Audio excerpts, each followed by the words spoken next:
온라인 예배로 만난 여러분을 진심으로 환영하고 축복합니다. 기도하겠습니다. 살아계신 하나님 감사합니다. 어둡고 캄캄한 이 세상, 그 한복판을 살아가는 우리에게 하나님의 참된 소망과 은혜는 고난의 연장 속에 주님 주실 그 영광스러운 하나님의 자녀로서의 그 놀라운 축복을 우리에게 허락하심을 진심으로 감사를 드립니다. 주님, 오늘도 베드로전서를 마지막 말씀을 들으면서 우리의 가슴이 설레게 하시고 주님의 은혜 속에 우리가 이 험한 세상을 살아갈 때 용기와 능력 주시옵소서. 온라인 예배를 드리며 헌금하는 살아는 손길들도 하나님 갚아주시고 필요한 것들을 채워 축복하여 주옵소서. 살아계신 예수님의 이름으로 기도하옵나이다. 아멘. 오늘 말씀은 베드로전서 5장 8절로 14절 말씀으로 은혜로 세상을 이기는 성도와 교회에 대해서 우리 함께 은혜를 나누려고 합니다. 지금까지 성도들이 세상을 살아가면서 직면하고 있는 고난에는 국가, 직장, 또 가정, 더 나아가서는 그리스도의 십자가에서 일어난 일들에 대하여 그동안 말씀해 주셨습니다. 이제 본격적으로 성도의 싸움은, 그리고 교회 안에서 주어진 싸움은 육체적인 것이 아니고 피 흘리는 싸움이 아니라 영적 전쟁이면서 마귀를 대적하는 싸움이라고 우리가 볼 수가 있습니다. 하나님의 독생자 예수 그리스도를 십자가에 내어주기까지 구원하신 하나님의 은혜는 너무나도 귀하고 값비싼 은혜입니다. 그러나 가장 값비싼 은혜로 둔갑시키는 것은 바로 죄악이며 그 죄악의 중심지에는 악한 마귀라고 하는 그들이 자리 잡고 있었습니다. 오늘 우리는 은혜로 구원을 얻은 우리에게 있어서 여러분들은 예수 그리스도에 대해서 어떻게 생각하고 있습니까? 마귀는 일찍부터 예수 그리스도를 십자가에 못 박는 일을 재미 붙이게 되었고, 타락한 영적 존재들이 오늘 세상을 지배하려고 하는 이런 세상을 우리는 살고 있습니다. 마귀는 스스로 하나님의 행사를 하면서 자신이 생각하는 것이 옳다고 주장하며 예수 그리스도를 정죄하기까지 했습니다. 이처럼 마귀는 자신의 의의를 주장하고 거짓말과 살인을 일삼는 정체를 십자가의 부활로 사단의 입을 틀어막아 놓고 말았습니다. 그러나 파렴치한 이 마귀는 우는 사자처럼 성도들을 삼키려고 할 때 마귀의 전략에 빠져서 허우적거리는 성도들도 우리는 종종 보지 않습니까? 그것은 하나님의 뜻보다도 자기 자신을 주장하며 또 자기를 합리화하고 자기 중심주의적인 삶을 살아가고 있습니다. 이들은 자기밖에 보이지 않는다고 하는 것이죠. 자기 중심에서 떠난 어떤 것도 인정하지 않으려고 하기 때문에 하나님의 말씀이 들리지 않는 데서 출발합니다. 그래서 자신을 돌아보며 회개하려는 생각과 의지는 전혀 보이지 않습니다. 하나님의 은혜라는 것은 알지 못할 뿐만 아니라, 그리고 자신의 노력, 자신의 수단으로 살아가려고 하는 생각들을 갖고 있는 사람들이 바로 이런 종류의 사람입니다. 하나님의 나라 백성들은 애굽에서 나와서 시내산까지 와서 율법을 받았는데 1년이 걸리게 됩니다. 그리고 그곳에서 율법을 받을 때까지 하나님의 존재에 대해서 보여주고 있었습니다. 홍해를 가로막고 있었던 그곳을, 바다를 갈라서 이스라엘 백성들을 홍해에서 건너내게 하시고, 불뱀에 물렸을 때 죽게 된 백성들에게 놋뱀을 바라봄으로 인해서 살리게도 하셨고, 하나님의 손길들은 이렇게 모든 이스라엘 백성들이 맛보게 되었다는 것이죠. 시내산을 떠나 이제 유월절을, 두 번째 유월절을 지키고 파란 광야에서 그들은 만나를 먹여주십니다. 그럼에도 불구하고 백성들은 울며 통곡하고 있었습니다. 그 이유가 무엇일까요? 그 이유에 대해서 모세는 다음과 같이 하나님에 대하여 대변하면서 원망을 털어놓게 됩니다. 하나님, 어찌하여 내가 이 백성의 짐을 져야 합니까? 내가 이들을 잉태하여 낳기라도 했단 말입니까? 이들을 데리고 열조에게 맹세하신 땅으로 가라 왜 하십니까? 거듭해서 오늘 우리는 민수기에서 말씀하고 있는 11장의 내용들입니다. 그리고 내가 이들에게 먹일 고기가 어디 있단 말입니까? 나 혼자 이 모든 백성을 감당할 수 없습니다. 차라리 나를 죽여달라고 그렇게 하나님 앞에 자기의 모든 자신들을 털어놨던 모세에 대한 얘기는 민수기서 11장 10절 말씀부터 우리 이렇게 보여주고 있습니다. 여러분, 어떤 마음이 듭니까? 하나님이 뭐라고 하셨을지 궁금하지 않나요? 그렇습니다. 너희에게 고기를 먹여주실 것이다. 그것도 하루도 아니고 이틀도 아니라 아예 입에서 냄새나기까지, 그래서 싫어하기까지 한 달 동안 먹여주리라 하고서 민수기서 11장 19절에서 20절 말씀까지를 오늘 우리에게 보여주고 있는 내용들입니다. 우리의 삶에서도 역시 마찬가지로 하나님이 보이지 못하게 하는 일들은 악한 영들의 세계가 지배하고 있기 때문입니다. 마귀는 언제나 그리스도를 굴복시키고 십자가에 매달려 두는 것처럼 성도들의 현실적인 시각에서 떠나 믿음의 눈을 가질 수 없게 만들 뿐만 아니라 부정적인 시각에서 떠날 수 없는 사람들로 만들어가려고 합니다. 오늘날 성도들을 쇠사슬로 묶어있는 채로 집어삼키려고 하는 것이 악한 영들의 세계가 아니겠습니까? 더군다나 코로나로 인해서 많은 사람들이 교회의 한계를 선언하고 있는 이 시대 속에 그 중심의 배우자들은 누구일까요? 그러나 사실상 마귀는 교회를 집어삼킬 능력이 없습니다. 우리가 마귀를 대적하고 마귀를 추방할 수 있는 것은 내가 능력받아서 쫓아내는 권세가 있어서가 아니라 교회가 참된 진리의 말씀으로 이겨갈 때 마귀의 권세는 무너지고 마는 것입니다.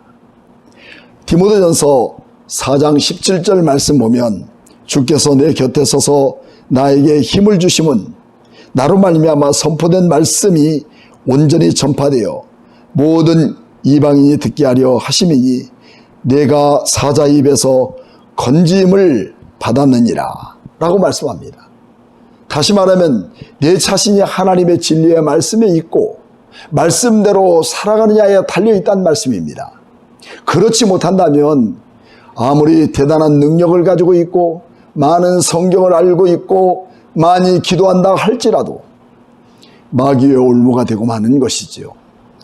예수님을 십자가로 내몰게 한 장본인들은 마귀 자체가 아니라 예수님의 제자 중에도 있었습니다. 그 이유가 무엇일까요?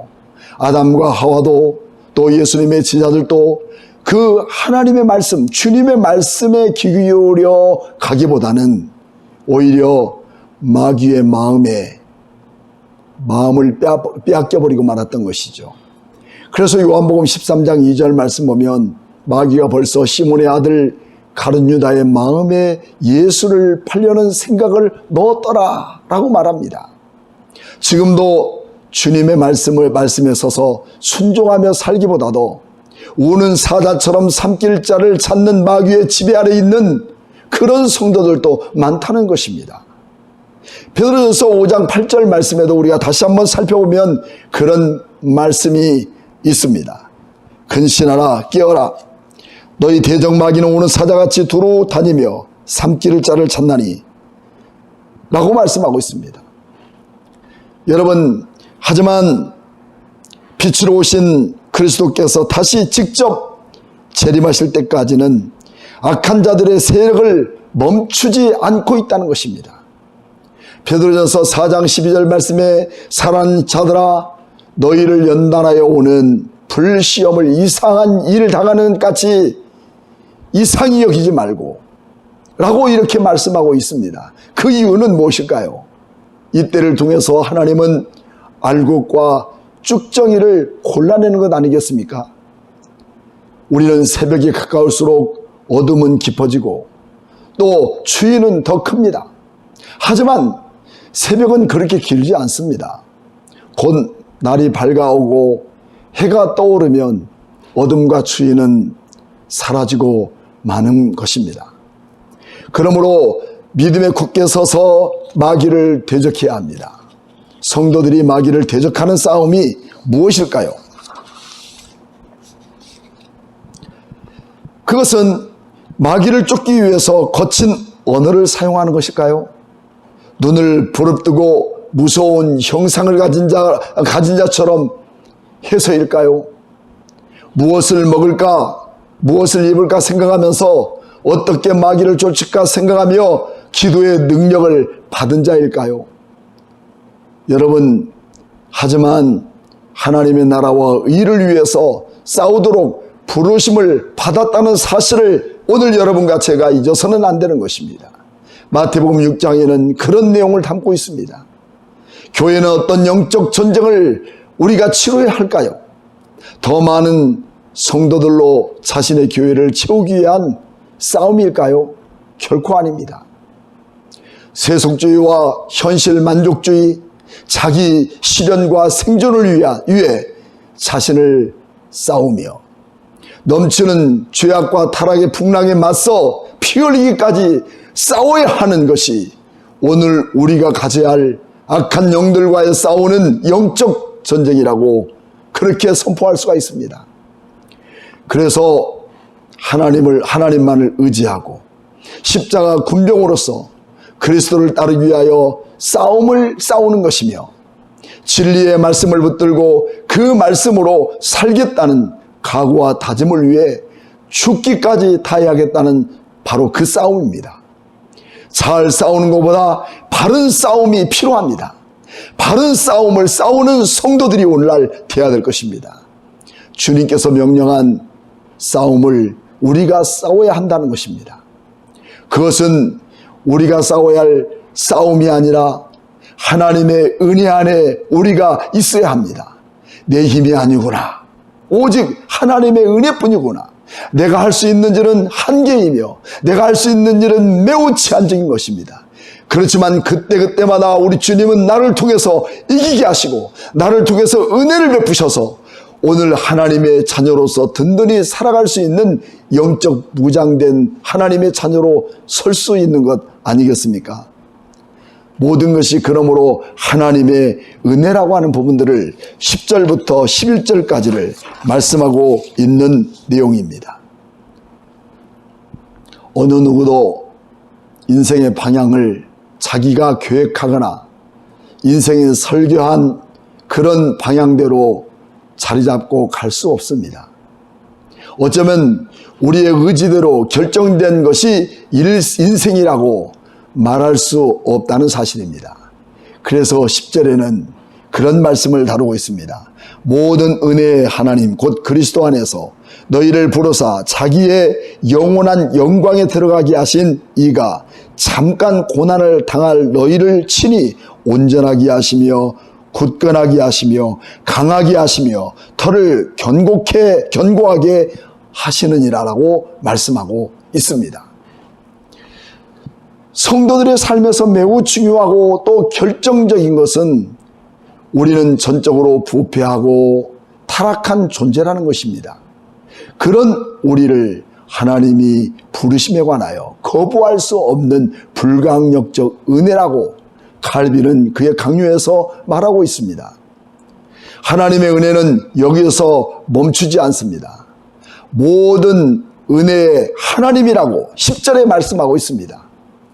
베드로전서에는 하나님이 교회와 성도들을 통치하시고 더 나아가서 주관하시며 하나님의 교회를 붙드시고 인도하신다는 그 사실입니다. 그러므로 참된 신앙을 소유하고 있는 성도들은 은혜로 시작하고 은혜로 진행되고 은혜로 살아가며 은혜로 모든 것들을 완성해 가는 것입니다. 그렇다면 은혜가 무엇일까요? 그 은혜는 카리스마라고 하는 명사로서 자비로운 선물이라는 뜻입니다.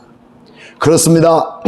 우리가 대단한 존재여서가 아니라 하나님의 자비와 긍휼하심으로 우리를 세상에서 불러내시고 하나님의 나라의 소망을 선물로 주시기 위해 이 땅에서 행하시는 은혜의 행위, 바로 그것이 우리 하나님이 우리에게 베푸신 한량없는 자비와 긍휼이 우리에게 베풀어주고 있는 사실입니다. 그 은혜로 살아가는 우리에게도 역시 피할 수 없이 잠깐 고난을 당한 너희를 이라고 이렇게 말씀하고 있습니다. 그렇습니다. 잠시 받을 고난을 통해서 하시는 하나님의 분명한 사역이 있다는 것입니다. 이 고난을 통해서 우리는 네 가지의 동사를 10절에서 찾아볼 수 있습니다. 첫째는 나를 온전하게 라고 하는 동사입니다. 하나님의 사람으로 고친다는 뜻입니다. 그리고 나를 수리한다는 뜻입니다. 더 나아가서 나의 옛사람을 다시 고쳐서 하나님의 사람으로 회복시켜가는 것이죠. 이처럼 우리는 세상의 부르심을 받아 나온 성도들을 다시 세상의 자리에, 타락의 자리에 빠져들지 않도록 지속적으로 나를 인도하시고 위로하시며 격려하시며 진리의 말씀과 은혜로 나를 회복시켜 주셔서 하나님의 거룩한 기둥으로서의 역할을 감당할 수 있으니 이 얼마나 큰 값진 은혜이겠습니까? 하나님은 그냥 버려두거나 또 방임하지 않으시는 그 큰 은혜, 이것이 하나님의 사랑이며 나를 향하신 하나님의 무한한 관심이 아니겠습니까? 두 번째는 굳게 하라는 말씀입니다. 굳게 하시며 라고 말씀하고 있죠. 이 말씀은 어떤 방향을 돌려서 고난과 환난 앞에서 움츠리거나 피하는 것이 아니라 맞서서 한 곳에 고정시키고 흔들리지 않게 나를 세워간다는 동사입니다. 그렇습니다. 우리가 믿음으로 살면서도 자기 자신 속에 주저앉아 자신을 의지하게 됩니다. 거기에서 우리는 모든 것을 다 무너지고 마는 거 아니겠습니까? 하지만 자신이 쓰러지는 곳에서 십자가의 능력을 경험하고 그 능력의 주님이 십자가에서 부활하신 그 놀라운 능력을 갖고 우리를 붙들어서 이 험악한 세상, 악한 영들이 존재하는 이 세상 가운데 하나님의 자녀로 우뚝 서게 만드는 이 놀라운 은혜를 오늘 여러분과 제가 경험하면서 하나님께 감사를 드려야 할 수 있는 그런 내용이 되겠습니다. 세 번째는 강하게 하시고, 믿음으로 살아가는 성도들은 당연히 강해야 합니다. 아무리 반듯한 나무를 할지라도 푸석푸석한 그런 나무는 기둥이 될 수가 없습니다. 환난과 시련 앞에서도 흔들리지 않고 자손들에게 믿음의 유산을 남겨주는 사람은 내 힘과 능력이 아니라 하나님이 나를 이렇게 강하게 은혜 주시는 그런 능력이 우리에게 주어졌다는 사실입니다. 영원한 목적을 은혜로 약속하신 하나님께서 우리에게 실패하지 않으시도록 회복시켜 주시고 굳게 세우시고 강하게 하십니다. 이것이 하나님께서 나를 향하신 계획입니다. 마지막으로 터를 견고케 하신다고 말씀합니다. 우리의 인생 참 험하고 고통스러운 삶을 우리는 여기까지 살아왔습니다. 그 누구도 평탄한 길을 밟아간 사람은 아마도 없을 것입니다. 그 이유는 고난은 곧 영광이기 때문입니다. 고난과 영광은 한 덩어리입니다. 뗄 수 없는 거죠.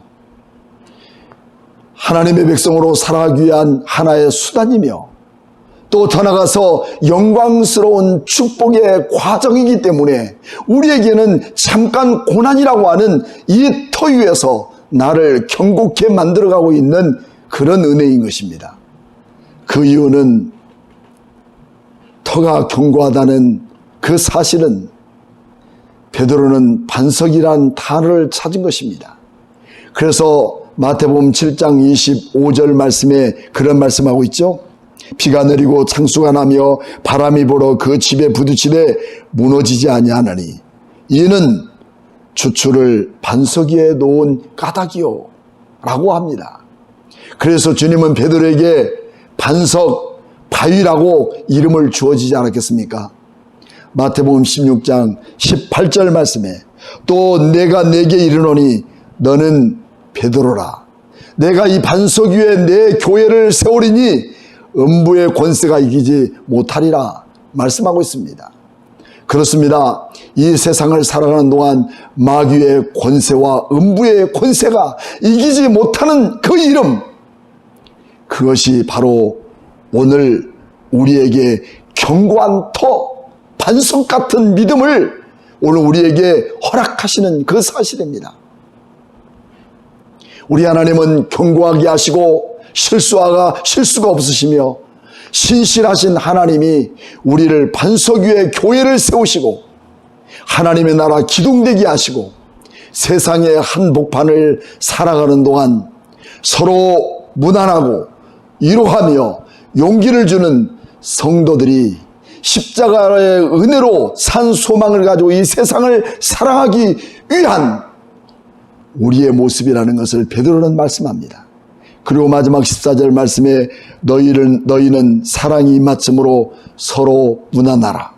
그리스도 안에 있는 모든 이들에게 평강이 있을지어다라고 말씀하고 있습니다. 사랑하는 여러분, 오늘 우리는 각각 서로 우리의 이치에서 서로 사랑하고 또 서로 무난하고 하나님께서 받은 그 큰 은혜를 굳게 세워서 세상의 약한 영들에게서 우리는 실패하고 무릎 꿇는 자가 아니라 당당히 이겨 승리하는 하나님의 나라 백성으로 이 세상 한복판을 떳떳하게 걸어가며 살아갈 수 있는 귀한 성도들에게 오늘도 반석이신 우리 주님이 나를 통해서 든든히 일으켜 세워서 하나님 나라 영광을 위해 거룩한 기둥되게 하시고 하나님의 거룩한 나라를 세워가는 훌륭한 일꾼으로 우리를 붙드심을 감사하며 그 영광을 우리 하나님께 돌립시다. 우리 함께 기도하겠습니다. 전능하신 하나님 아버지, 감사를 드립니다. 오늘 우리는 부족하고 연약한 것뿐입니다. 오늘도 이처럼 참된 그리스도인으로 살아갈 수 있을 뿐만 아니라 악한 영적 세상을 아버지 전쟁을 치르며 나갈 수 있는 당당한 능력은 십자가의 능력으로 우리를 부활의 산 소망을 우리에게 허락하시며 용기 있게 이 세상을 살아갈 수 있는 하나님의 자녀로 구별해 주신 우리 하나님께 감사를 드리며 지치지 않는 믿음으로 주님 앞에 설 수 있는 저희들 될 수 있도록 도와주시옵소서. 지금은 교회 머리가 되신 예수 그리스도의 무한하신 은혜와 하나님 아버지의 만극하신 사랑과 성령님의 감동하심이 오늘도 주님께서 주신 그 큰 은혜로 세상을 힘차게 살아갈 수 있는 성도들의 아름다운 삶을 가진 모든 성도들 위해 지금부터 영원토록 함께 계실지어다. 아멘.